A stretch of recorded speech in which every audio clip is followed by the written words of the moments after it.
Good morning po. Good afternoon sa lahat po ng nanonood ng Lakay-Regang Bulletin. Good afternoon po.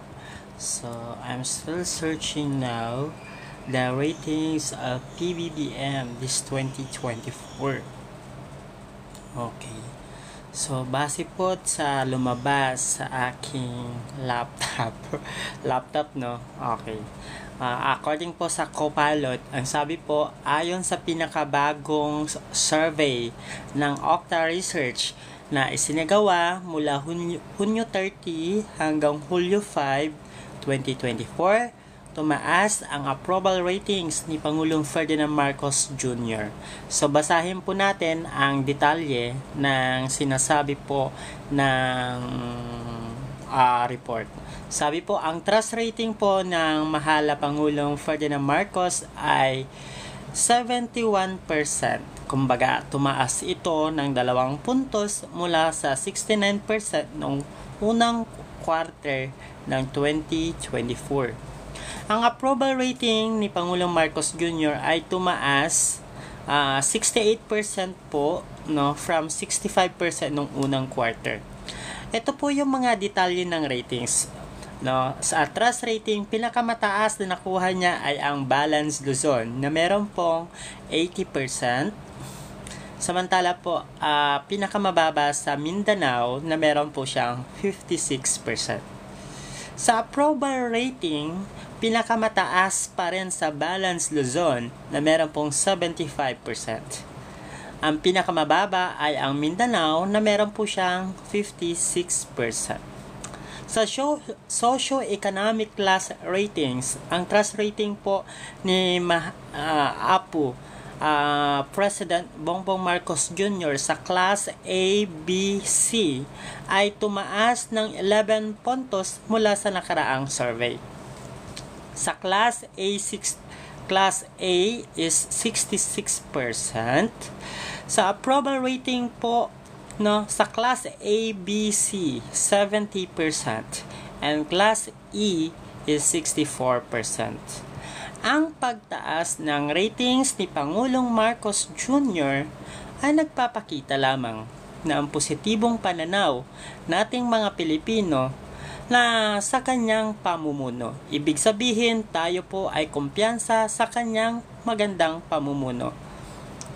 Lalo na sa mga rehiyon ng Balance Luzon. Alam naman po natin na ang Luzon ay Marcos country yan, balwik po ng mga Marcos, at mas mataas na socio-economic classes. So, sinearch ko din po, no, sa ating laptop, sa Copilot, kung ano din po yung mga iba pong mga survey. So, dito sa bukod sa Okta Research, no, may iba pang mga survey na nagsusuri sa performance ni Pangulong Ferdinand Marcos Jr. Ito po ang Social Weather Station. Sa second quarter survey ng Social Weather Stations, ayon sa survey na isinagawa nung mula Hunyo 23 hanggang Hulyo 1, 2024, 55% ng mga Pilipino ang nasisiyahan sa performance ni Pangulong Ferdinand Marcos Jr. Samantala, 15% ang undecided at 28% naman ang di nasisiyahan. Ang net satisfaction rating ng ating Pangulo ay plus 27 na tumaas mula sa plus 20 noong Marso 2024. So, kumbaga, instead po na nagagalit ang taong bayan o ang sambayanang Pilipino kay Pangulong Marcos Jr., ay mas lalo po itong minamahal. Paano naman kasi? Ang dami pong nagsilabasan na mga propaganda laban sa kasalukuyang administrasyon. Bukod po sa SWS survey, meron din pong RP Mission and Development Foundation or the RPMD. Base sa kanilang artikulo, ayon sa RMPD survey, nakakuha si Apo Pangulong Ferdinand Marcos Jr. ng 88% performance rating at 90% trust rating sa survey. Ito ang nagpapakita ng mataas na tiwala at kasiyahan ng mga Pilipino sa kanyang pamumuno na taliwas po sa ibinabalita ng mga DDS. Sa fourth quarter survey ng SWS noong 2023, ayon sa survey na isinagawa noong Disyembre 8 hanggang 11, 2023, 65% ng mga Pilipino ang nasisiyahan sa performance ni Pangulong Marcos Jr. 17% ang undecided at 18% ang di nasisiyahan. Ang net satisfaction niya ay 47 positive na tumaas mula sa 44 ng Setyembre 2023. Okay, so ito po ay base sa mga nakala po natin dito na binabahagi po sa atin ng co-pilot, no? So ayan po yung ratings. So i-check naman po natin when it comes to ratings po ni VP Sara Duterte.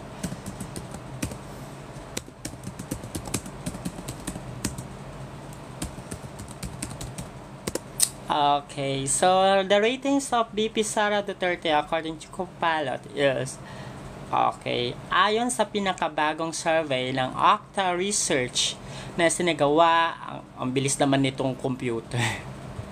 Wait lang, mabagal po ako. Okay. So, ayon sa pinakabagong survey ng Okta Research na sinagawa mula Hulyo 30 hanggang Hulyo 5, 2024, bumaba ang trust at approval ratings ni Vice President Sara Duterte. Ang trust rating niya na from 71% ay bumaba po to 65%. From 68% naging 62% ang kanyang approval rating. Ito po ay mula sa datos ng Okta Research. So, pinakamataas na nakuha niya po ay sa bahagi po ng Mindanao na nakakuha po siya ng 85%. At ang pinakamababa naman po ay sa Valence, Luzon na meron po siyang 54%. Pinakamataas ang kanyang approval rating sa Mindanao na meron pong 82% at 52% sa Valence, Luzon. Sa sa socio-economic class ratings po, 66 na bumaba sa 60% ang nakuha niya sa class A, B, and Z. And of course po, class A naman po, 70%. Sa Pulse Asia Survey, ang trust rating po ng ating mahal na VP Sara Duterte ay bumaba din po. From 74% naging 71%. Ganon din po ang kanyang ratings sa approval. From 72 naging 69. So, pinakamataas na nakuha niya ay ang Mindanao na 95%, na pinakamababa naman ay ang Valence, Luzon. So, nakikita niyo po yung trend, no? So, pabulusok ng pabulusok ang ratings po ni VP Sara Duterte. So, ibig sabihin, ang kanyang ginagawa sa kasalukuyang administrasyon ay hindi po nakakatulong sa kanyang political career. So, ibig sabihin, mas mahal po ng mga Pilipino o mas naniniwala po ang mga Pilipino sa mga Marcos kumpara kay Duterte. Okay. So, nakikita nyo po yung impact na habang po si Sara Duterte ay pababa ng pababa ang kanyang ratings, habang na ang ating mahal na Pangulo si President Marcos Jr. ay pataas ng pataas. Okay, ang pagbaba ng ratings ni VP Sara Duterte ay maaring dulot ng iba't ibang issue at kontrobersyal na kinakaharap niya sa kasalukuyan. So, nandyan po yung pananahimik niya sa issue ng West Philippine Sea, ang hindi niya pagkondena sa agresibong aksyon na isinasagawa ng mga Chinese sa ating soberanya sa West Philippine Sea, at ang pagpuna ni Vice President Sara Duterte sa mga proyekto ng gobyerno na instead daw po na I think isa po ito na sa kasagsagan po ng bagyong Karina ay di ba nga po bumiyahe palabas po ng bansa si Vice President Sara Duterte. But before that, nagkaroon muna ng issue regarding po sa bilang ng kanyang seguridad, kasi nga po binawasan nga po na pinull out yung 75 PNP personnel kung hindi po tayo nagkakamali. Base po sa mga nabasa po natin sa mga pahayagan, meron pa po siyang 300 plus, more than 300 plus security personnel. So ayun, so marami pong issue. Nandyan din po yung 125 million confidential funds kung saan naubos ito in 11 days. Okay, so ito pa ang latest na pinaka-controversial na ginawa ng ating mahal na Vice President Sara Duterte, yung Senate hearing, kung saan nagkaroon po ng mainit na discussion si Senator Risa Hontiveros at syempre si Vice President Sara Duterte. Nagkainitan po sila sa kasagsagan ng kanyang hearing sa budget deliberation ng kanyang opisina na meron pong nagkakalaga po ng 2.037 billion na halaga. So, nagkaroon po ng mainit na discussion kung what is all about the books. Ito po ang tanong ni Vice President Sara Duterte na mariin pong sinagot ni Vice President Sara Duterte, sabi niya, Madam Chair, ito po I don't know the exact word, hindi ko na ma-remember, basta ang sinabi niya, it's a politicizing, mga ganon. So ito po ay klase ng pamumulitika. So ayun po yung sagot. So ang presiding officer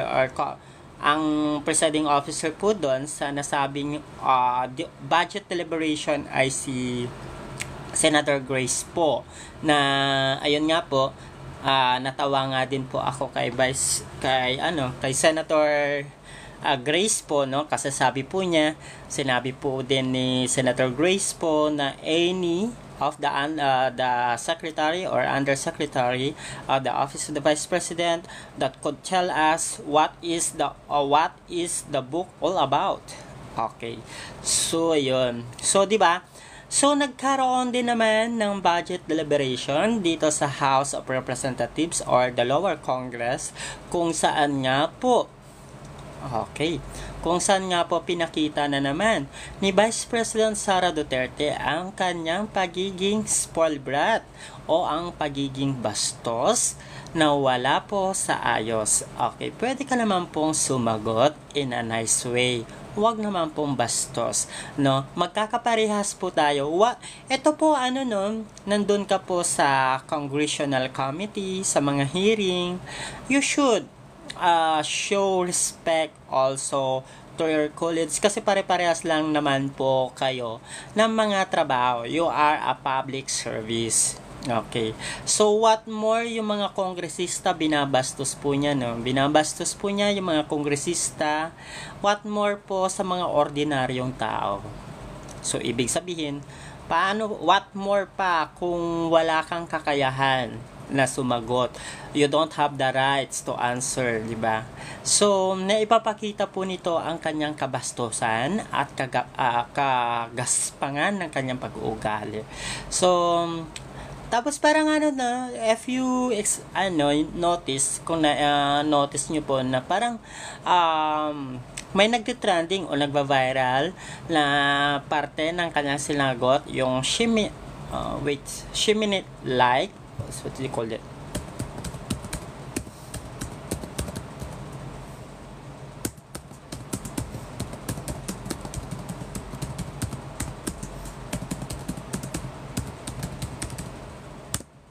Okay.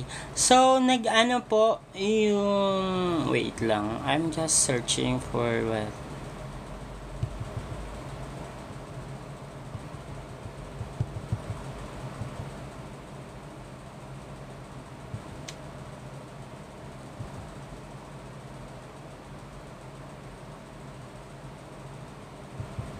So, ang daming issue ng ating mahal na Vice President Sara Duterte. They keep on complaining. Ang dami. So, sobrang dami ng kanyang mga hinaharap na problem.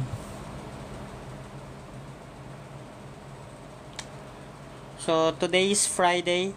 So, I think the group of Maisug or the DDS supporters have their movement, the Maisug rally movement every Friday. I think they have their rally there again, and EDSA na hindi naman po dinadaluhan ng mga kababayan po natin. So I think our kababayan ay gising na hindi na po sila nagpapadala sa mga panawagan sa mga revolt na yan or mga revolution.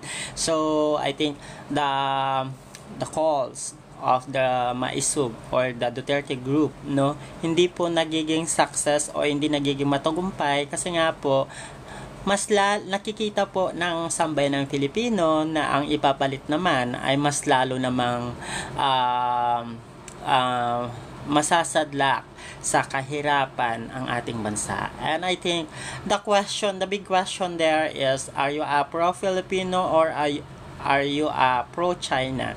So that's the basic question to be asked, pagdating na sa lalo na this midterm election, the election 2025,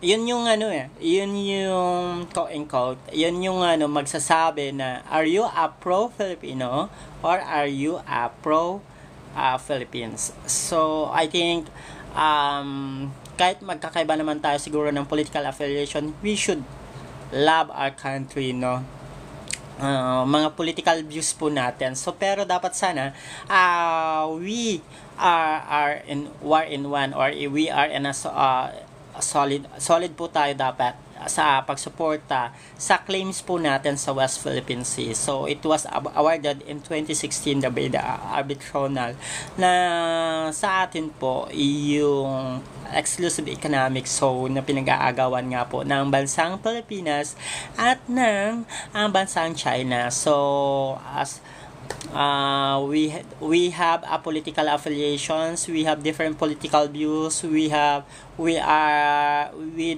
don't have a one stand in political, but as a Filipino, we should support our government and defending our rights in the West Philippine Sea. So ayun po yung maganda po sana kahit Marcos ka, Duterte ka, pero sana when it comes to the issue on the West Philippine Sea ay dapat po nagkakaisa po tayo. Ba? So, ito po yung issue latest.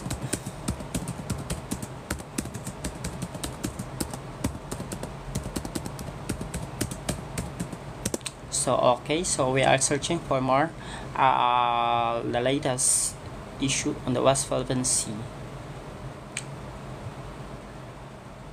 Okay, so ang pinakabagong issue sa West Philippine Sea ay patungkol sa insidente na nangyari noong Agosto 25, 2024 kung saan ang mga barko ng Chinese Coast Guard, ito po, wait lang. Okay, mga Coast Guard at Chinese Maritime Militia vessels ay hinarang, binangga at binomba at water cannons ang barko ng Bureau of Fisheries and Aquatic Resources o ng BFER na BRP Datu Saday habang ito ay nagsasagawa ng humanitarian assistance mission sa Skoda Shoal. So, ayan po, ang BRP Datu Sanday ay binangga at binomba ng water cannons ng mga barko ng Chinese Coast Guard vessels habang ito ay nagdadala ng pagkain, tubig at gasolina sa mga Pilipinong mangingisda sa Skoda Shoal. So, reaksyon ng Pilipinas. So, ang reaksyon po ng ating gobyerno, mariin pa rin po ito ang pagkondina ng mga senador ng Pilipinas ang aksyon ng China at tinawag itong illegal at inhumane. Hiniling din ng National Maritime Council na muling suriin ang Mutual Defense Treaty ng Pilipinas at Estados Unidos upang mas mapalakas ang depensa ng bansa. Ito po kasi yung problem, no? Meron pong ganitong nangyayari, no? Especially this August 25, 2024, the aggression of the country China sa atin. So the office of the Vice President not issue a statement ng pagkondina sa ginagawa po ng Chinese, no, mga Chinese vessels sa ating mga Philippine Coast Guard.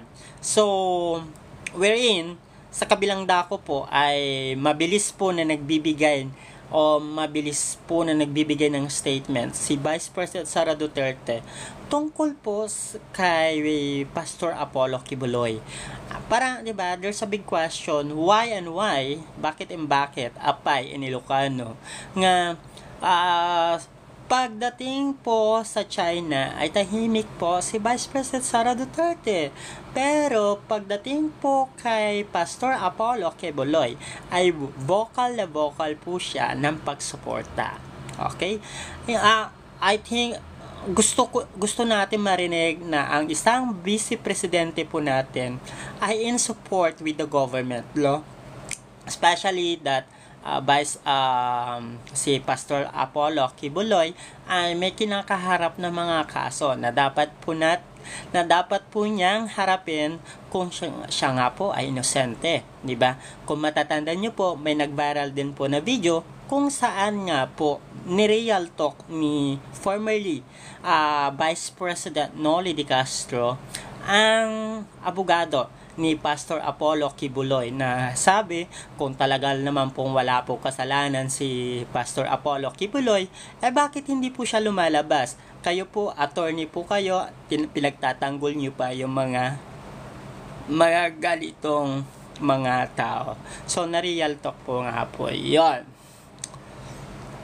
So, hiniling ni Defense Secretary Gilbert Chodoro na ang mas malawak na suporta mula sa international na komunidad upang mapanatili ang role-based international order sa West Philippine Sea. Patuloy ang panawagan ng bansa po natin sa China na itigil ang mga provokasyon at bumalik sa mapayapang pag-uusap at konsultasyon. Iminungkahi din ng NMC na muling suriin ang MDT upang mapalakas ang depensa ng ibang bansa laban sa agresibong aksyon ng China. So, ang mga insidenteng ito ay nagpapakita ng patuloy na tensyon sa West Philippine Sea at ang pangangailangan ng Pilipinas upang palakasin ang kanyang depensa at diplomatikong hakbang upang maprotektahan ang soberanya ng ating bansa. So, ayan po, no. So, it's so sad na there are some Filipinos na, what do you call that, they defend the bansang China po, no. Sabi po ni Ram Mill, assuming pa kayo, hindi magbabago ang China, weak tayo, kaya talo. Okay, admitting the fact na we don't have that kind of what do you call this, defense, no. You don't need to give our territory to this China. So that's the only point. Ang point lang naman wag mo naman lantarang ipamigay ang atin. Okay, so that's the point, Mr. Ramil. So, we know now we don't have the capability to fight literally with this country because of their weapons. So, we don't have yet the weapons that we need. So, that's why, hindi naman po our government is trying in a diplomatic way. So, sabi nga po before ng ating mahal na Pangulo, we don't instigate war, no? So hindi po nag-aano po ng war ang bansa po natin. So hindi mo basta-basta po surrender ang soberanya ng ating bansa, diba? Unlike po kasi sa previous administration na hinayaan lang po ni dating formerly Rodrigo Roa Duterte ang pag-invade ng China sa ating West Philippine Sea. So kaya po lumaki yung issue na ganito, no? So quote and quote po 'yun, no? So sa ating pagkakaalam, ganun po yung nangyari. Kaya po lumala yung issue po ngayon. Kasi po napabayaan na po sila in the past na sa tingin po ng bansang China ay sa kanila na po. So, naging naman po yung pag-claim nila, pag-agresibo kasi, di ba? Parang sa panahon po ni dating Pangulo Rodrigo Roa Duterte, ay malaya po ang bansang China na gumawa sa West Philippine Sea na teritoryo. So, yun po yung naging problema. Kung hindi po kasi natin hinayaan sa mga panahon na yon o sa mga taon na yon, ang impact, kumbaga, mas maliit po sana. Kasi, hinayaan po ng gobyerno, quote and quote, no? Hinayaan po ng gobyerno, I think, sa panahon po ni Rodrigo Roa Duterte, kaya po nagiging malaki yung issue ngayon. That's why, nahirapan po tayo ngayon. Yun po. Ang balita po kasi, ang ating West Philippine Sea, meron pong nadiskubre na malaking kayamanan. Oil daw. Parang meron daw po na nadiskubre na marami pong langis sa West Philippine Sea. So, if that will happen, hindi na natin kailangan mag-angkat pa ng langis sa Middle East countries. So, there's a possibility na mas bababa po ang natin tawag dito, mga presyo ng langis, just in case po na totoo nga po yung mga balibalita na mayaman po sa langis ang West Philippine Sea. So yan po, sabi po ni what do you call this? Sabi po ni Jing Salcedo Balas, kaya gusto sa taga-China na mapasa kanila ang West Philippine Sea. Yun nga po yung napapabalita nga po, no? Marami po talagang kayamanan sa part po ng West Philippine Sea. Yun nga po yung langis. So, kung mangyayari po yun, di ba? Kaya po may tagline po noon na ang yaman ng West Philippine Sea ay para sa mga Pilipino. So, it's not applicable to the Chinese. Hindi ibang nationals dapat ang makinabang sa yaman ng ating bansa. Okay. So, ang problem po kasi, medyo, di ba? Ang problem po kasi dito sa ating bansa natin, no? Napabayaan nga. So, nagkaroon ng kapabayaan, and then, syempre, yung mga gamit po natin sa mga military, di ba, kulang-kulang. So, ayun. So, yun yung nagiging problema. Kulang po tayo sa mga pasilidad. But, hopefully, kasi, ang nangyayari po kasi, magaling mambuli ang bansang China. Dinadaan po tayo sa bully. Kasi alam po nila alamatan ng bansang China yung treaty, no? So hindi pwedeng makialam ang bansang Estados Unidos. Hindi po pwedeng makialam ang bansang Estados Unidos dyan sa treaty na yan. So, nakalagay po sa treaty na yon na hindi pwede makialam ang bansang Estados Unidos. Wait lang, i-search po natin yon.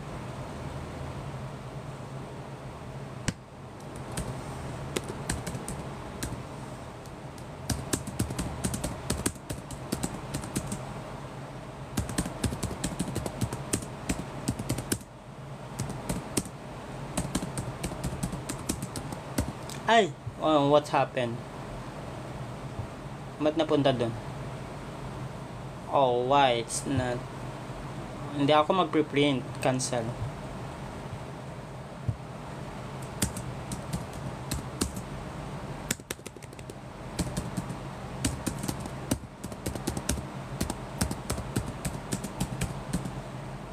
Okay.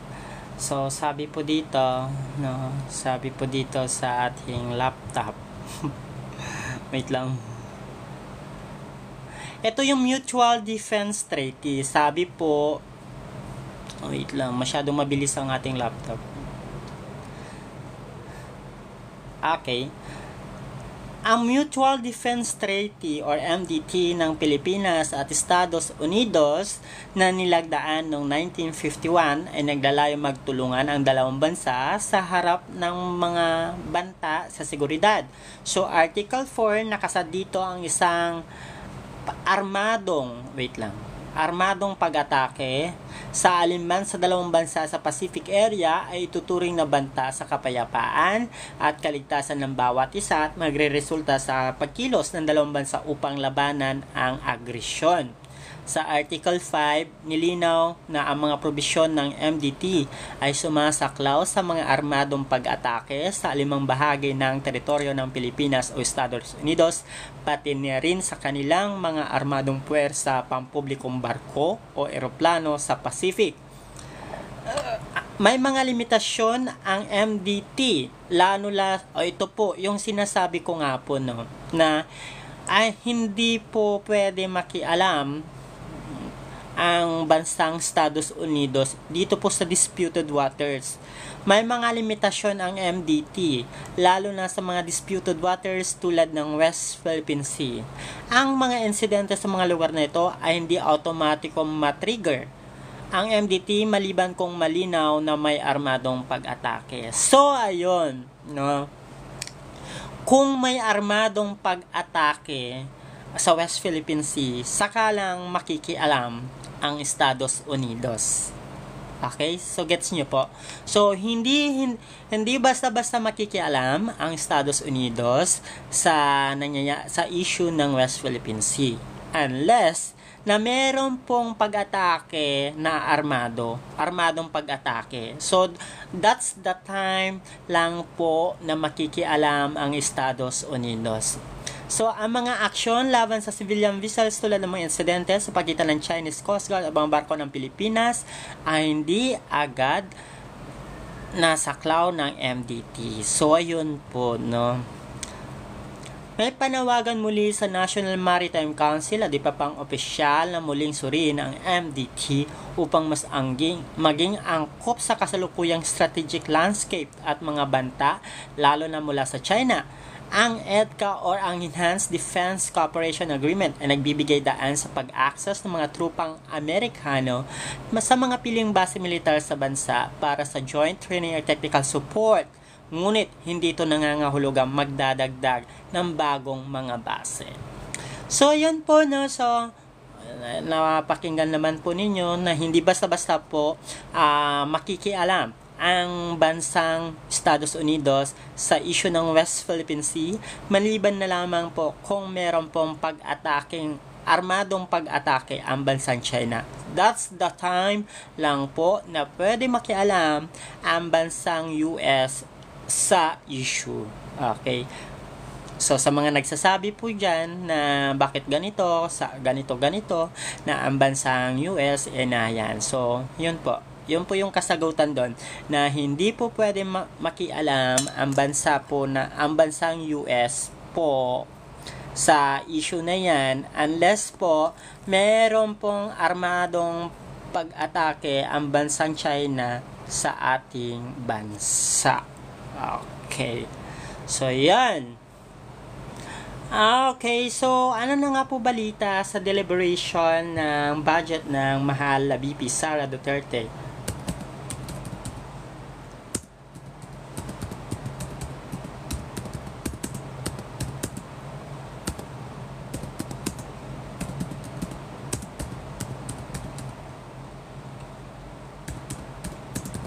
Okay, so we are in searching.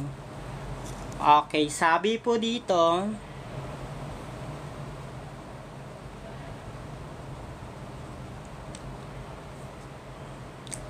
sa pinakabago, ito po binabasa ko lang sa pinakabagong deliberasyon ng budget ng Office of the Vice President sa Kongreso noong Agosto 27, 2024, nagkaroon ng tensyon at kontrobersya. Narito ang mga pangunahing detalye.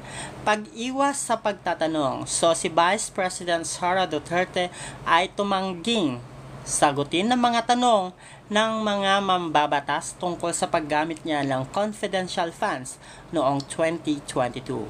Sa halip, sinabi niya ang mga tanong ay dapat lamang sa proposed budget ng 2025.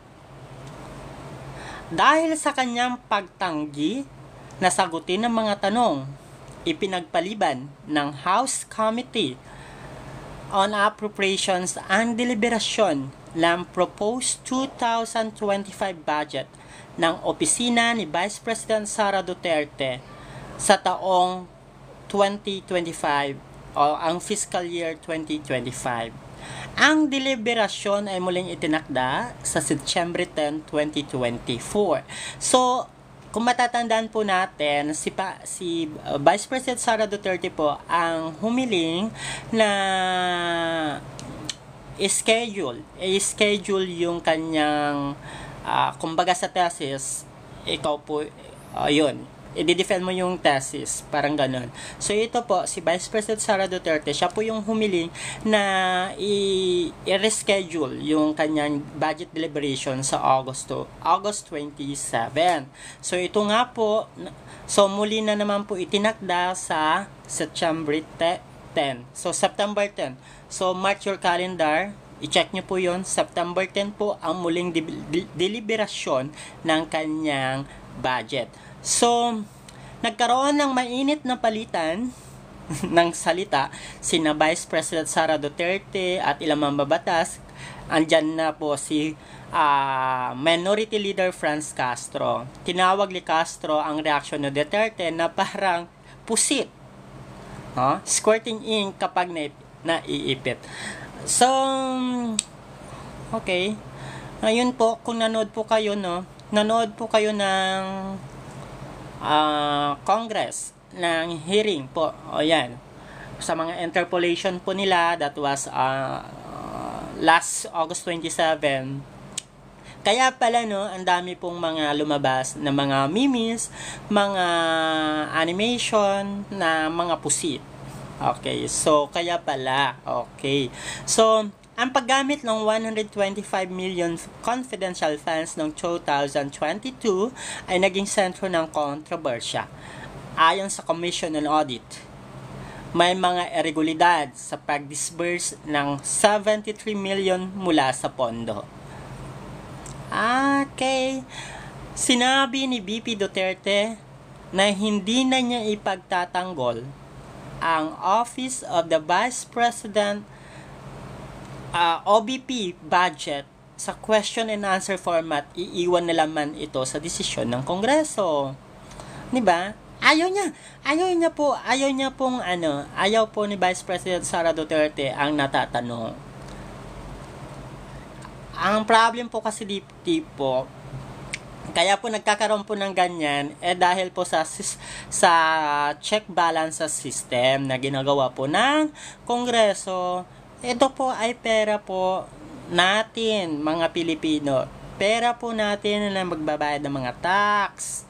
Yun po, no? Ang hinihingi po niyan, 2.037 billion ay magmumula po sa ating mga buwis. So, kailangan po masigurado ng mga mambabatas o ng Kongreso na ang ibibigay na pera na ito ay naaayon sa programa, 'di ba?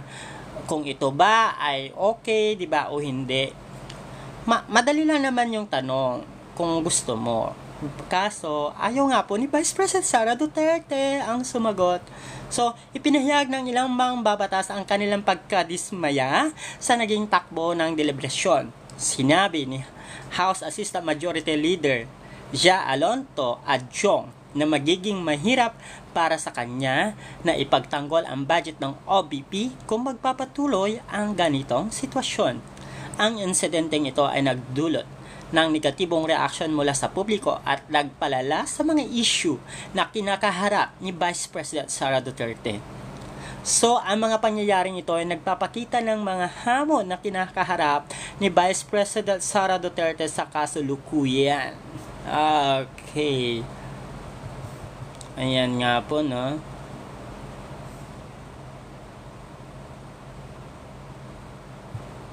Okay. So, ito po yung ginawa ng ating mahal Vice President Sara Duterte. So, ito, bigyan lang po natin. So, base po dito, sabi po dito sa nabasa po natin, ang gusto pala ni Vice President Sara Duterte ay maging pediatrician. Oh, goodness. Paano siya magiging pediatrician kung ganyang kasungit? Before entering politics, Sara Duterte pursued a degree in respiratory therapy at San Pedro College in Davao City and graduated in 1999, and she even mentioned in an inaugural speech as mayor of Davao City that her initial dream was to become a pediatrician, not a politician. Okay. So that's it. Ang mahal po nating Vice President Sara Duterte ay inihalin tulad sa isang pusit. Sino po gusto mag-ulam ng pusit?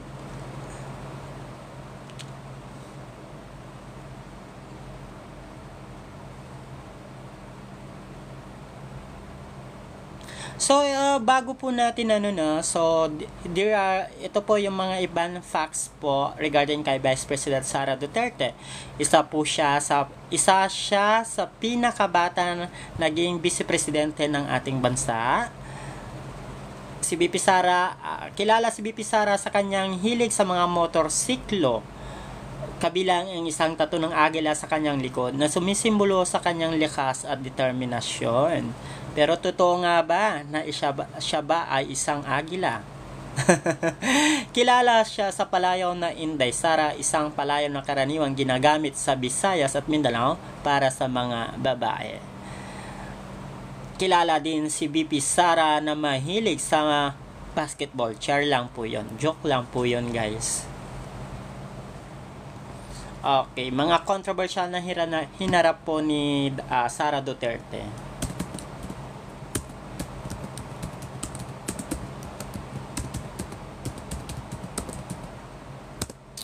Hello po sa mga nanonood. Thanks po sa mga nasanay na kasi si Fiona sa lahat ng kinakaya niya. Oo, as a public servant, kailangan marunong po tayo mag-control ng ating emosyon. Di ba? Hindi pag galit ka papakita mong galit ka. So may mga balita pa yung ballpen daw na hawak ka ay nabali sa sobrang galit po ng ating mahal na BP.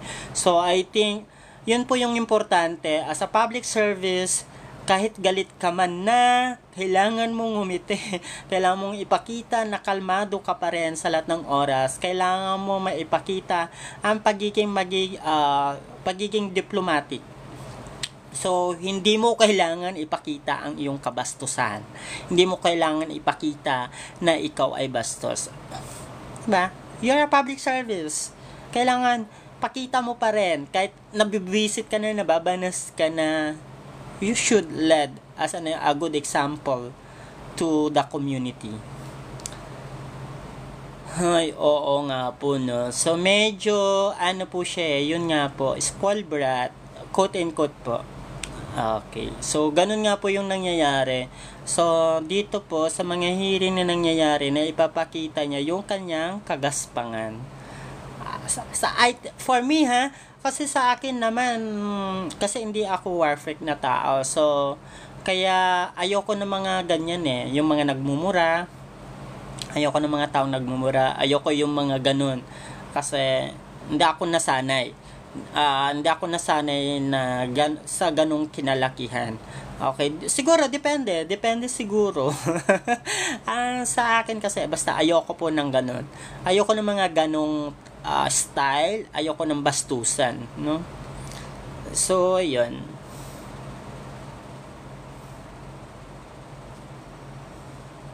So, sa mga deliberasyon ng budget sa 2025, nagkaroon ng tensyon nga po sa pagitan ni Vice President Sara Duterte at ng mga mambatas, particular kay Presiding Officer Stella Quimbo. Ang kanyang pagtanggi na sagutin ang mga tanong sa confidential funds ng dulot na mas maraming kontrobersya. Pero po, alam niyo po ba mga kababayan po natin na normal pa yung pag-iisip, no? So, may mga kababayan po natin na sinasabi ang tapang daw ni Vice President Sara Duterte. For me, hindi po 'yon katapangan. It's not katapangan ang kanyang naipakita. It's sign of kabastusan. 'Yun po. Kung normal pa ang pag-iisip mo na tao, hindi mo sasabihin na matapang 'yon. Kung normal ka na tao, ang sasabihin mo doon, ang bastos naman na tao na yan. Kasi, alam nyo po, as a leader po, hindi po ganun dapat. Kailangan pinapakita po natin na pa rin po tayo, na nakokontrol pa rin natin yung temper. Diba? Kung sa tingin mo galit ka na, diba? Then mag-excuse ka na lang siguro, I think. Yun na po. Hindi ka na lang magsalita, 'di ba? Tapos just calm down your emotions. Hindi mo kailangan ipakita yung kagaspangan. Okay. Ang ama kasi di Duterte, sino pa? Sorry po, Ma'am Maharba, hindi ko po masyadong gets yung message po. Correct na correct ka, parang laki sa squatter. Yes. Hindi matapang, totoo ka bro, bastos at yes. Yes, totoo po no. Hindi po matapang yung tawag po doon.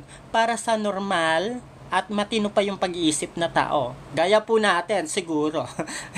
Gaya po natin. Pag normal ka kasi na tao, hindi ganun yung hindi po ganun yung normal na setup ng isang kilala. May pinag-aralan. Alam mo yun, pag may pinag-aralan ka, alam naman natin na abogada po siya, no? Nagkapagtapos siya, okay, don't take it literally na okay, nakapag-aral siya, nakapagtapos siya, isa po siyang abogada. Pero, nasa national television ka, parehas mo lang din po sila na meron din po mga pwesto sa kongreso na they are just doing also their job. They have yung tinatawag nga po na quote and quote po natin na check and balances po na ginagawa po yung kongreso. Kasi po, yung hinihingi po natin ay galing po sa ating mga mamamayan. It's a 2.037 billion po yun. So, hindi po basta-basta hinihingi. So, kailangan po maipaliwanag nyo po kung saan at gagamitin yung mga bagay-bagay po na yun. Okay. So, ayun, no? So, yun. Sabi po nila matapang. Hindi po yun matapang. Kagaspangan po yun. So, alam nyo ba na pag may itinatago, quote and quote, ganun po yung mga reaction. Kailangan sindakin mo. So, 'di ba? So, pag ganun yung presidente mo, 'di ba? So, nakakatakot, grabe. So, pag sinabi niya ganito, yun na masusunod. So, di ba, nakakatakot. So, unlike now, na ang ating presidente po ay very diplomatic, dumadaan sa tamang proseso, yung mga kailangan dumaan, no, na proseso. Hindi yung para pag sinabi, ganito. So, hindi. Tama, pera ng tambahan ang gagasto niya. Feeling untouchable. Yun nga po, no. Nakita nyo po yung may mga reaction pa siya pag ganyan. Nakita nyo po yun. Ayan. Abang may nagsasalita, ganun siya ng ganun. Feeling niya, kasi siya nga yung siya yung dapat ka-questionin. Siya po dapat yung tatanungin. So, ang nangyayari, ang gusto niya, wala nang tanong-tanong. So, parang gusto niya, siya yung masunod. Diba? How rude she was. Tapos may mga ibang pong Pilipino na matapang daw po si Vice President Sara Duterte. I think matapang siya siguro pag kondenahin na niya yung mga action ng China sa ginagawa po ng bansang China sa West Philippine Sea, no? Ayun nga po what more pag siya po yung presidente? Diba? What more pag siya po yung presidente? Eh di, pag sinabi niya ganito, hulihin mo si Dilima, hulihin mo si Hontiveros. Diba? Pag sinabi niya na hulihin mo si Hontiveros, hulihin mo sila kay Regan Bulletin without due process. Hulihin. Kasi yun yung gusto ng ng bastos. So, 'di ba, without due process. Pag sinabi niya, hulihin mo lahat ng mga loyal supporters ni BBM. Hulihin mo lahat ng mga vlogger na 'yan.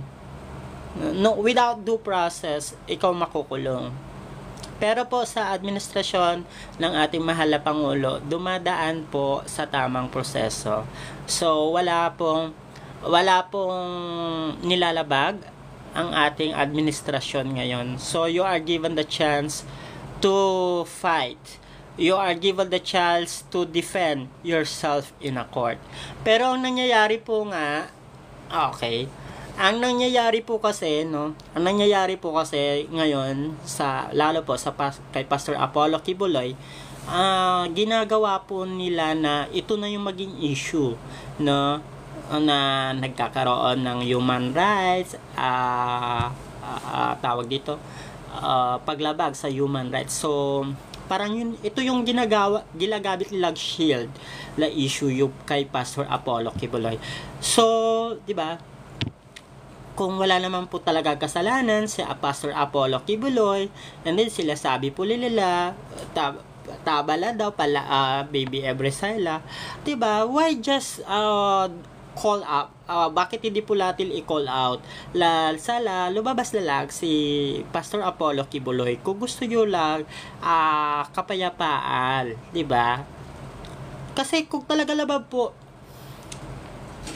sabi po ni Randy Miguel, talaga ba? Kwento ba sa pago? Di ba nagbabayad sila pag may gusto sila? Alam niyo po, hindi po natin, we don't have strong evidence. Bahira po makasuwalang cyber libel. That's why, here at Lakay Regal Bulletin, baigat po tayo sa mga bilibitawal po nating salita. Bahira po yung magsabi po lang ganyan because we don't have evidence law. So, diba?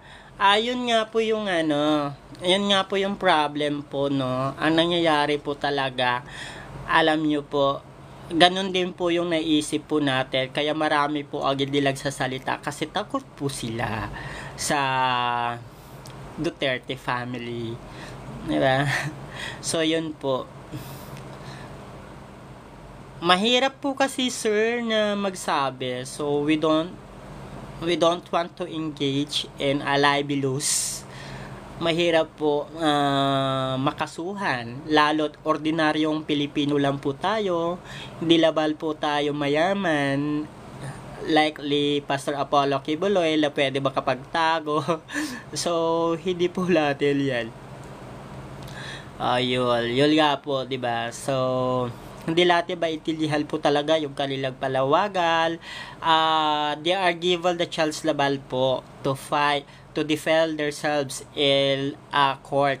Pero yun nga po, ayaw labal po lumabas, ayaw labal po magpakita para po ma-defend ang kanyang sarili sa korte. Kung makikita laba, kung hindi po tayo nagkakabali, ay, what's that?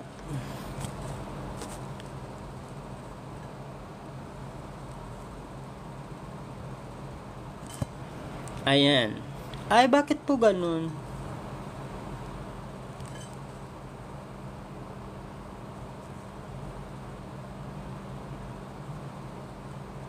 Ayan, kung hindi po tayo nagkakamali, no, yung mga nasa Korte Suprema ay mga um, appoint appoint appointed po President Rodrigo Roa Duterte. Kung hindi po tayo nagkakamali.